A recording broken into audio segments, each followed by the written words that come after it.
عزیزان گرامی، آئیں ذرا اس آخری مرحلے کی طرف چلتے ہیں۔ آج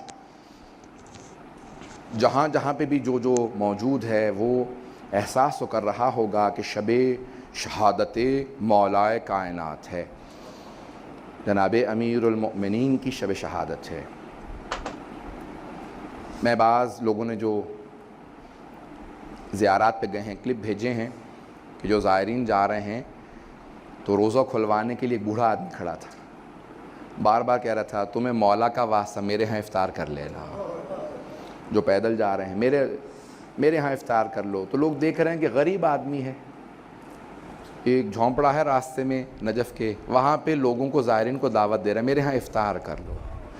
زمین پہ ٹاٹ بچھا ہوا ہے اور پتوں کے اندر اس نے کچھ روٹیاں رکھی ہیں اور اس میں کھجور رکھے ہیں۔ کہا یہ چھوٹا سا میرا باغ ہے، پورے سال محنت کرتا ہوں کہ جب بھی مولا کی زیارت کے لیے زائرین آئیں گے ان کا افطار کرواؤں گا۔ مولا آج آپ کے نام پہ، آپ کے بیٹوں کے نام پہ پوری دنیا کے اندر لوگ افطار کرواتے ہیں۔ اس سے پہلے کہ میں ضربت کے کچھ مصائب کو پیش کروں، میرے ساتھ ذرا کچھ دیر کے لیے چلیں گے۔ جب جناب امام حسن مجتبیٰ نے طبیب کو بلایا نا، آج بہت سے لوگ کہتے ہیں کہ مولا سے بڑا کوئی طبیب نہیں تھا تو مولا نے طبیب کو کیوں بلایا، تاکہ کبھی کوئی شیعہ یہ نہ کہے کہ ہمارے مولا نے طبیب نہیں بلایا تھا، حکیم کو، ڈاکٹر کو نہیں بلایا تھا، میں بھی ڈاکٹر سے علاج نہیں کراؤں گا۔ میرے مولا نے کہا نہیں، آنے دو ڈاکٹر کو، آنے دو طبیب کو، تاکہ وہ جب باہر جا کے بتائے گا سب کو احساس تو ہو علی کتنے کرب کے اندر ہے۔ میں پیش کروں گا ضربت کے، میرے ساتھ رہیے گا، لیکن سن لیجئے اس سے پہلے کہ میں پیش کروں مولا کی اپنی بیٹیوں سے وداعی کو۔ الفاظ یہ ہیں کہ جب ایک مرتبہ امام حسن مجتبیٰ نے طبیب کو بلایا نا، طبیب آیا، اس نے زخم کو دیکھا، سر میں ضربت لگی تھی نا، تو اس نے زخم کو دیکھا اور مولا کا ماننے والا تھا، رونے لگا۔ امام حسن مجتبیٰ سے کہا آقا، اس نے اس میں اتنا زہر ڈالا تھا کہ اگر پورے کوفے والوں کو دے دیا جاتا تو سب مر جاتے۔ یہ شیر خدا ہیں جو 2 دن سے تڑپ رہے ہیں، یہ شیر خدا ہیں جو 2 دن سے اس کرب کے اندر ہیں۔ تو اس میں ضربت لگی، اس نے کہا کہ کیا کیا جائے؟ کہا میرا علاج یہ ہے کہ اگر ان کو جتنا ہو سکے دودھ پلایا جائے، شہادت تو ہوگی لیکن صرف اور صرف دودھ پلانے سے تاخیر ہو سکتی ہے۔ اس نے گھر سے باہر نکل کے اعلان کیا، کوفے میں طبیب نے اعلان کیا، حکیم نے، ڈاکٹر نے، معالج نے، کہ اے کوفے والو، علی کو جتنا ہو سکے دودھ پلاؤ، مولا اتنی ہی دیر تک۔ روایت کے الفاظ یہ ہیں کہ امام حسن مجتبیٰ جب دروازے پہ گئے، میری طرف دیکھیے گا، میں ہاتھ جوڑ کے کہہ رہا ہوں، میری طرف دیکھیے گا، جب دروازے پہ گئے تو دیکھا چھوٹے چھوٹے بچے ہاتھوں میں کوزے لیے کھڑے ہیں اور ہر بچے کے ہاتھ میں کوزے میں دودھ تھا۔ کہا مولا آج ہم دودھ نہیں پئیں گے، ہم مولا کو دودھ پلانے کے لیے آئے ہیں، ہم اپنے ہاتھوں سے مولا کو دودھ پلائیں گے۔ امام حسن مجتبیٰ زاروں قطار رونے لگے۔ کہا کہ آپ لوگ سب بچے رک جائیں، ذرا میں اپنے بابا سے پوچھوں۔ میرے مولا نے کہا بیٹا حسن جانتے ہیں یہ سب یتیم بچے ہیں، ان سب کو میں دودھ پلایا کرتا تھا۔ امام حسن مجتبیٰ واپس آئے، کہا کہ میرے بابا کہتے ہیں کہ نہیں، کہا کہ ہم اپنی خوشی سے اپنے مولا کو دودھ پلانا چاہتے ہیں۔ کیا کہا میرے مولا نے؟ کہا بیٹا حسن آپ جانتے ہیں میں نے کبھی آج تک یتیموں کا حق نہیں کھایا، ان یتیم بچوں سے کہہ دے اجرکم اللہ، اجرکم اللہ۔ اگر میں پڑھ پاؤں آج اگر میں پڑھ پاؤں، مولا کے مصائب کو تفصیل سے پیش کر پاؤں، سنیں گے اگر۔ جب شب 19 تھی نا تو جناب امیر اپنی بیٹیوں کے ساتھ بیٹھے تھے، سب بیٹوں سے کہا، مولا جانتے تھے کہ ابھی تابوت درآمد نہیں ہوگا، 10 منٹ میں پڑھوں گا، ابھی 10 سے 15 منٹ اگر لے سکا مصائب۔ تو روایت کے الفاظ ہے، مولا نے کہا بیٹا حسن آج سارے بھائیوں کو لے کے کوفے کے جتنے بھی دروازے ہیں نا ان کی حفاظت کیجئے گا۔ کیوں مولا؟ کہا بابا جیسا آپ کا حکم ہے۔ مولا کیوں اپنے بیٹوں کو بھیج رہے ہیں؟ کہا مجھے شہادت کا بہت شوق ہے، اگر میرے بیٹے موجود ہوں گے تو بہت شیر ہے، بہت دلیر ہے، عبد الرحمن ابن ملجم کی ہمت نہیں ہوگی آگے بڑھے گا، میرے شیروں تم باہر چلے جاؤ۔ آج ایک بیٹا بہت تڑپ رہا تھا، ہر انسان پوچھ رہا تھا یہ عباس کو کیا ہو گیا ہے؟ کسی شیر کے دل میں ایسی کیفیت ہے جیسے انگڑائیاں لے رہے ہو. کہا کہ نہیں. جناب امیر نے سینے سے لگا کہ بیٹا اپنے بھائیوں کے ساتھ رہنا، جب تک حسن مجتبیٰ نہ آئے آپ نہ آئیے گا. بس پہ سارے بیٹے چلے گئے. ایک مرتبہ مولا اپنی بیٹیوں کے ساتھ بیٹھے ہیں، سب بیٹیوں کو پیار کر رہے ہیں. ایک باپ کی حسرت ہوتی ہے نا، آخری حسرت ہوتی ہے. مولا کو بیٹی سے بڑی محبت تھی. کبھی کسی بیٹی کی پیشانی کا بوسہ دیتے ہیں، کسی کی کلائیوں کو چومتے ہیں، ہر بیٹی کو پیار کر رہے ہیں. بس بھئی رات گزرتی چلی جا رہی ہے.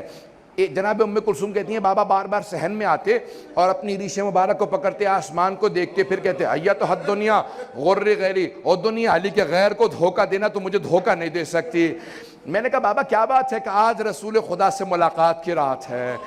کہا کہ آج لقاء اللہ ہے. بس بھی ایک مرتبہ فجر سے پہلے تہجد پڑھنے کے بعد جناب امیر علیہ السلام جیسے صحن میں آئے، آپ نے روایت سنی ہے نا، ساری مرغابیوں نے راستہ روک لیا، ابا کے دامن کو پکڑے ہیں، سارے کے سارے پرندے مولا کے چاروں طرف ہیں. جناب ام کلثوم نے جملہ کہا بابا میں نے کبھی آج تک ان مرغابیوں کی اس حالت میں نہیں دیکھا، یہ کیا بات ہے، اس طرح سے راستہ کیوں روک رکھا ہے؟ تو مولا نے سوگنامہ علیہ محمد میں عطل اشتہاردی کہتے ہیں کہ مولا نے فرمایا انہن نواحی، یہ میرا نوحہ پڑھ رہی ہے، یہ جانتی اب علی چلتے ہوئے نہیں آئیں گے. اجرکم علی لکا انہن نواحی، یہ ابھی سے میرا نوحہ پڑھ رہی ہیں، یہ مرثیہ پڑھ رہی ہیں. بس پہ چلے میرے مولا، اگر دیکھ سکے میرے مولا چلے. یہاں ساری بیٹیاں اس انداز سے رو رہی ہیں کہ مولا گھر سے نہیں جا رہے، جنازہ گھر سے جا رہا ہے. بس میں ایک مرتبہ چلے میرے مولا. روایت کے الفاظ مسجد کوفہ میں وارد ہوئے، دیکھا عبد الرحمن بن ملجم الٹا سویا ہوا، مولا نے ٹھوکر ماری، کہا او ملعون اٹھ. ایک مرتبہ اس انداز سے کہا کہ میں اپنے کام سے آیا ہوں، تو اپنے کام کو کہا. محراب میں آئے، گلدستہ اذان میں گئے، مؤذن سے کہا ہٹ جا، آج میں خود اذان دوں گا. میرے مولا نے بڑی پیاری آواز میں کہا اللہ اکبر. ساری بیٹیاں رونے لگی. جناب زینب نے جناب ام کلثوم سے کہا کہ بابا کی آواز میں کتنا درد ہے. یہ بیٹیوں کو درد محسوس ہو رہا تھا؟ نہیں، ہر کوفے کا آدمی رو رہا تھا. اجرکم اللہ، مولا کتنا درد ہے آپ کی آواز میں. وہاں سارے بیٹوں کے کان میں آواز گئی. ایک بیٹے نے سارے بڑے بھائیوں کو دیکھ کے کہا کیا بات ہے بابا کی آواز میں درد کیسا ہے؟ بس بھائی اگر میں تب دیکھ سکے، ایک مرتبہ میرے مولا محراب میں اترے. محراب میں جیسے اترے وہاں سے سب بیٹے چل پڑے، کہا کہ ہمیں بابا کے پاس پہنچنا چاہیے. یہاں میرے مولا سجدے میں گئے، ایک ملعون نے تلوار کھینچی، ایک مرتبہ تلوار اٹھائی. تلوار کا اٹھانا تھا، شیر خدا کے سر میں ضربت لگی، گردن پہ مارنا چاہتا تھا، سر کو شگاف کیا. میرے مولا نے کہا بسم اللہ و باللہ وعلا ملت رسول اللہ فزتو ورب الکعبہ. خدا کی قسم آج علی کامیاب ہو گئے. بس بھئی جملہ کہنا تھا. میں نے مصاحب کو بھی مکمل نہیں کیا. تابوت ابھی برآمد نہیں ہوگا، جب تک میں نہ کہہ دوں نا تب تک تابوت نہ برآمد کیجئے گا. آج جناب زینب کبریٰ کو پرسہ دینا ہے، آج جناب ام کلثوم کو پرسہ دینا ہے. آج کوئی ایسا عزادار نہ جس کی آنکھ میں آنسو نہ آئے. اجرکم اللہ. روایت کے الفاظ ہے جناب جبرائیل چلے اور کیا کہہ رہے تھے؟ یہ مرثیہ پڑھتے جا رہے تھے تحدمت واللہ ارکان الہدا. آج اللہ کے دین کے سارے ارکان ٹوٹ گئے، آج دنیا تباہ ہو گئی، آج امیر المومنین اٹھا لیے گئے. بیٹیوں کے کان میں آواز آئی ہمارے بابا کو ضربت لگی، سب نے سروں پہ برقعے لیے. ایک بی بی نے کہا گھروں سے باہر نہ آنا، بابا کی غیرت برداشت نہیں کرے گی. بس بس سب بیٹیاں کھڑی ہیں، سب بیٹیاں اپنے گھر کے اندر انتظار میں ہیں. وہاں سارے بیٹے پہنچے. جناب امیر نے فوراً کہا بیٹا حسن مجتبیٰ ذرا نماز کو مکمل کر دو. مولا کیا حالت ہے؟ کہا بیٹا پہلے نماز کو مکمل کر دو، اس کے بعد میں گھر جاؤں گا۔ یہاں پہ فوراً نماز شروع ہوئی۔ ایک مرتبہ امام حسن نے دائیں طرف سے پکڑا، امام حسین نے بائیں طرف سے پکڑا، اتنی ضربت تھی سر شگاف ہو گیا تھا۔ جناب عباس نے قدموں پہ ہاتھ رکھا، محمد حنفیہ سارے بیٹے آ گئے۔ جب گلی میں مبارک میں اٹھایا، میں کس طرح سے پیش کروں، سارے بیٹے لے کے چلے۔ میرے مولا نے کہا بیٹا حسن ذرا رکو۔ کہا بابا کیا بات ہے؟ کہا اصحاب کو بلاؤ، سب رو رہے تھے۔ کہا کہ سب واپس چلے جاؤ۔ کہا مولا آپ کی محبت میں گھر جا رہے ہیں۔ کہا جانتا ہوں محبت میں آ رہے ہو، لیکن مجھے پتا ہے میری بیٹیوں نے سن لیا، مجھے ضربت لگ گئی، وہاں میری بیٹیاں رو رہی ہوں گی، میری غیرت برداشت نہیں کرتی، میری بیٹیوں کے رونے کی آواز تمہارے کانوں میں آئے، رک جاؤ، کوئی نہ ہے میرے ساتھ۔ اجرکم اللہ، اجرکم اللہ۔ ایک مرتبہ گھر پہنچے، جیسے ہی بیت الشرف پہنچنا تھا، جناب امیر نے فوراً آواز دی بیٹا حسن مجتبیٰ ذرا مجھے زمین پہ کھڑا کر دو۔ جناب عباس نے کہا بابا سر میں ضربت لگی، ہم لے جائیں گے۔ کہا نہیں عباس، میں اپنی بیٹیوں کے سامنے اس حالت میں نہیں جانا چاہتا، میری بیٹیاں برداشت نہیں کریں گی، مجھے زمین پہ کھڑا کر دو۔ مولا زمین پہ کھڑے ہوئے کا دروازہ کھولو، جیسی دروازہ کھلا میں ہاتھ جوڑ کے جملہ پیش کروں، دروازہ کھلا، سامنے جناب زینب جی مولا کے ایک مرتبہ دیکھتے ہی آگے بڑھی، مولا نے سینے سے لگا کے پیار کیا۔ کہا بیٹی کوئی بات نہیں، صبر کرو۔ کہا بابا یہ کس نے ہمیں پردیس میں یتیم کر دیا؟ بس بھائی 2 سے 4 منٹ کی زحمت دوں گا، اب نہ مجھ سے پڑھا جا رہا ہے نہ آپ سے سنا جا رہا ہے۔ تابوت برآمد ہونے والا ہے، میں باقی مکمل کل کر دوں گا، مجھ سے پڑھا نہیں جا رہا، میں مولا کی پوری شہادت نہیں پڑھوں گا، صرف 2 جملے سن لیجئے۔ ایک مرتبہ آج کی رات تھی، 21ویں کی رات، یہی لحظات تھے۔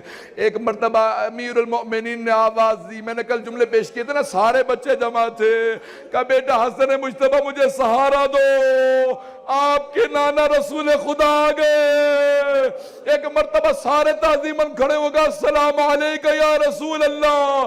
پھر ایک طرف پلٹ کے دیکھا جناب سیدہ کھڑی ہے، جناب امیر بیٹھے گا، یا رسول خدا میں آپ کے سارے دین کو پہنچا چکا، بس بھئی آخری لحظات ہے۔ کہا بیٹا حسن مجتبیٰ میرے بعد جب ابن ملجم کو مارنا تو بس ایک ضربت لگانا، اس نے بھی ایک ضربت لگائی تھی، میرے مولا کتنے عدالت کا لحاظ رکھ رہے ہیں، بس بھئی میں نے سارے مصائب چھوڑ دیے۔ ایک مرتبہ بڑی تعظیم سے جنازہ اٹھا، نجف کی جانب چلا، امام نے آواز دے کے ایک جملہ کہا تھا، کہا بیٹا حسن مجتبیٰ میرے سارے بیٹوں کو منع کر دینا، گھر سے 4 تابوت اٹھے، ایک مکے جائے، مدینے جائے، ایک بصرہ جائے اور ایک نجف اشرف۔ کہا بابا کون کون لے کے جائے گا؟ کہا بس آپ اور حسین، امام حسن اور امام حسین۔ کہا سامنے سے تابوت خود چلتا رہے گا، تابوت برآمد ہونے والا ہے، کہا سامنے سے خود چلے گا، 2 یہاں پہ اللہ کے نمائندے آ جائیں گے، جبرائیل و میکائیل آ جائیں گے، بس بھئی ایک مرتبہ آواز دے کے کہا اور کوئی بیٹا نہیں آئے گا۔ ایک 13.5 برس کا بیٹا کھڑا تھا، اس نے آج دیکھ لیا باپ کے جنازے میں شرکت کی اجازت نہیں، حسن مجتبیٰ کے جنازے میں تیر لگے، وہاں پہ جنگ کی اجازت نہیں، کربلا میں پانی کی اجازت، لڑنے کی اجازت نہیں۔ ہائے عباس،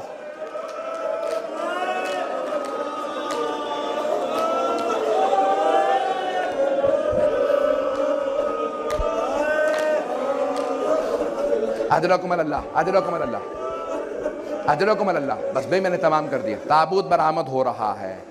ابھی جب تابوت پہ پرسہ دیں گے تو کیا کہیں گے؟ سب سے پہلے جناب زینب کو پرسہ دیجئے گا۔ جانتے روایت کے الفاظ ہے، بی بی دروازے پہ کھڑی رہے گا، بابا الوداع، بابا الوداع۔ ایک بھائی تھا جو زیادہ تڑپ رہا تھا، کہ عباس بس بھئی چلے امام حسن و حسین اکیلے. جب واپس آ رہے تھے دیکھا ایک خرابے سے رونے کی آواز آ رہی ہے. آخری جملے سن لیجئے. ایک خرابے سے رونے کی آواز آ رہی تھی. امام حسن و حسین دونوں ساتھ اندر گئے. دیکھا ایک نابینا ضعیف زمین پہ تڑپ رہا تھا. مولا نے پوچھا کیا بات ہے؟ کہا آج 3 دن ہو گئے.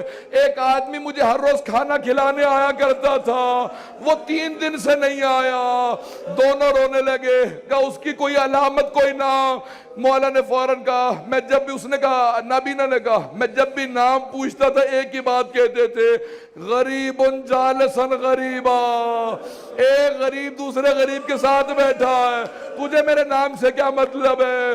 مولا نے کہا کوئی اور علامت؟ کہا بس آپ کے جیسے جسم سے خوشبو آ رہی ہے, ویسی خوشبو ان کے جسم سے آتی تھی. ایک اور علامت ہے, جب وہ تسبیح کرتے تھے در و دیوار سے تسبیح کی آواز آتی تھی.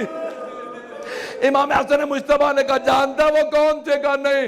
کہا وہ ہمارے بابا علی مرتضیٰ تھے. ایک مرتبہ تڑپنے لگا, ارے میں اپنے مولا سے خدمت لیتا رہا.